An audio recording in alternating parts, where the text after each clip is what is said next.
16 जून को mid day अखबार ने मुंबई उत्तर पश्चिम लोकसभा सीट को लेकर एक खबर छापी। खबर में ईवीएम को अनलॉक करने वाले ओटीपी का जिक्र था। उस खबर को कांग्रेस नेता राहुल गांधी और दूसरे बड़े नेताओं ने खूब शेयर किया। मामला बढ़ता देख चुनाव आयोग ने अखबार को नोटिस भेजा, जिसके बाद 17 जून यानी आज अखबार ने एक स्पष्टीकरण छापा है। ये पूरा माजरा क्या है, इसे समझने से पहले आपको मुंबई के उत्तर पश्चिम लोकसभा सीट के बारे में जानना होगा। 4 जून को आए नतीजों में मुंबई उत्तर पश्चिम लोकसभा सीट पर शिंदे गुट वाली शिवसेना के उम्मीदवार रविंद्र वायकर को मात्र 48 वोटों से जीत मिली थी, जिसके बाद शिवसेना यूबीटी यानी उद्धव बालासाहेब ठाकरे के उम्मीदवार अमोल कीर्तिकर की तरफ से वोटिंग सेंटर पर गड़बड़ी की आशंका जताई गई। उसी मामले में मिड डे अखबार ने 16 जून को एक आर्टिकल छापा, जिसमें यह दावा किया गया कि रविंद्र वायकर के साले मंगेश पांडलेकर के पास एक मोबाइल था जो ईवीएम से संबंधित था। अखबार ने लिखा कि पुलिस इसकी जांच कर रही है कि पांडलेकर के पास वो फोन कैसे आया जिसमें ईवीएम मशीन को अनलॉक करने के लिए ओटीपी भेजा जाता है। अखबार के इस आर्टिकल को कांग्रेस नेता राहुल गांधी ने शेयर किया और देखते ही देखते खबर सोशल मीडिया में ट्रेंड करने लगी। इंटरनेट यूजर्स भी सवाल उठाने लगे कि सांसद के रिश्तेदार के पास ओटीपी वाला मोबाइल फोन कैसे पहुंचा। इस पर चुनाव आयोग ने तुरंत संज्ञान लिया और स्पष्ट किया कि अखबार में छपी ये रिपोर्ट पूरी तरह से गलत है। चुनाव आयोग ने प्रेस नोट जारी कर कहा, मुंबई मामले में वोट काउंटिंग के समय मोबाइल फोन का इस्तेमाल करने को लेकर केस दर्ज किया गया है।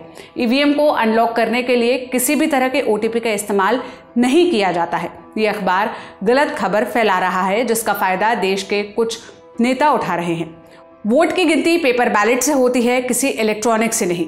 मिड डे अखबार भ्रामक जानकारी फैला रहा है, जिस पर एक्शन लेते हुए अखबार को नोटिस भेजा गया है। इसके अलावा रिटर्निंग ऑफिसर वंदना सूर्यवंशी ने जानकारी दी कि ईवीएम एक ऐसी डिवाइस है जिससे किसी भी तरह का कोई भी वायरलेस या वायर कम्युनिकेशन नहीं होता। ईवीएम स्टैंड अलोन सिस्टम है। अखबार पर 499 आईपीसी के तहत मानहानि का केस दर्ज किया गया। चुनाव आयोग से नोटिस मिलने के बाद 17 जून को अखबार ने फ्रंट पेज पर लिखा, वायकर के रिश्तेदार के पास ईवीएम को अनलॉक करने वाला फोन था। इस खबर में गलती से यह लिखा गया कि आरोपी व्यक्ति ने ईवीएम को अनलॉक करने वाले फोन का इस्तेमाल किया था जिसमें ओटीपी आता है। इस गलती पर हमें खेद है। अखबार ने अपना माफीनामा तो छाप दिया, लेकिन इसके पुराने आर्टिकल को लेकर जो बयानबाजी हुई थी, आप पहले वो सुनिए। सबसे पहले महाराष्ट्र के मुख्यमंत्री एकनाथ शिंदे का बयान सुनिए। महाविकास आघाड़ी की जीत हो गई, उधर ईवीएम मशीन सही है, और जब हार हो गई तो ईवीएम मशीन के ऊपर ऑब्जेक्शन लेना, ये तो कौन सी हरकत है। अभी राहुल गांधी तो 2 जगह से जीते हैं, तो ईवीएम मशीन उधर बराबर थी, उधर बराबर थी, तो उन्होंने कहना चाहिए ईवीएम मशीन सब जगह खराब थी, मैं इस्तीफा देके फिर से चुनाव लड़ता हूँ। ऐसा होता है क्या। और ईवीएम मशीन के बारे में सुप्रीम कोर्ट ने भी डिसीजन दिया हुआ है, और जहाँ उनको ज्यादा सीटें मिलती है वो ईवीएम अच्छी है, और जहाँ हार जाते हैं वो ईवीएम खराब है। ऐसा कहीं होता है। पूर्व कांग्रेस नेता सैम पित्रोदा ने भी ईवीएम को गलत बताया। पित्रोदा ने एक्स पर पोस्ट कर लिखा, मैंने इलेक्ट्रॉनिक, टेलीकॉम, आईटी, सॉफ्टवेयर और कॉम्प्लेक्स सिस्टम के क्षेत्र में लगभग 60 साल बिताए हैं। मैंने ईवीएम सिस्टम के बारे में पढ़ा है। मेरा मानना है कि इसमें हेरफेर करना संभव है।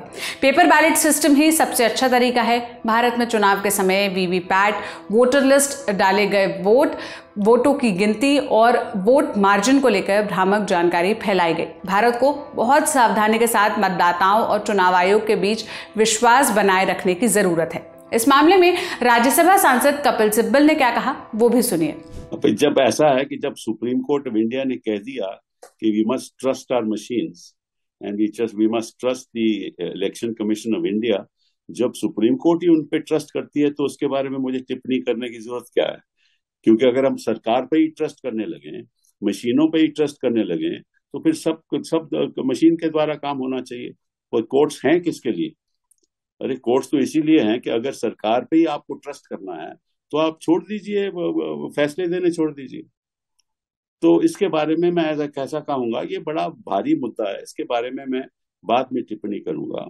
और जिस तरह से इलेक्शन कमीशन का रवैया रहा है पिछले 2014 के बाद, उसके बारे में सभी विपक्षी दलों को गंभीरता से सोचना चाहिए कि क्या संवैधानिक संस्थाएं इस रवैये को अपनाकर क्या हमारे देश में फेयर एंड फ्री इलेक्शन हो सकता है।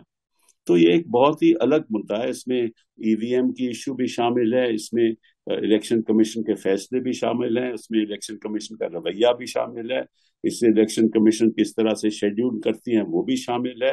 ये तो बहुत भारी मुद्दा है और विपक्ष को जोर से सेशन में उठाना चाहिए। और मैं तो समझता हूं कि जो इलेक्शन कमीशन ऑफ इंडिया है, खास तौर पे जो चीफ इलेक्शन कमिश्नर है, उनके बारे में कम ही कहा जाए तो अच्छा है। उनका जो रवैया रहा है वो निष्पक्ष नहीं रहा और हम इस पे, मैं समझता हूँ विपक्ष इस पे कार्रवाई करेगा और करनी चाहिए।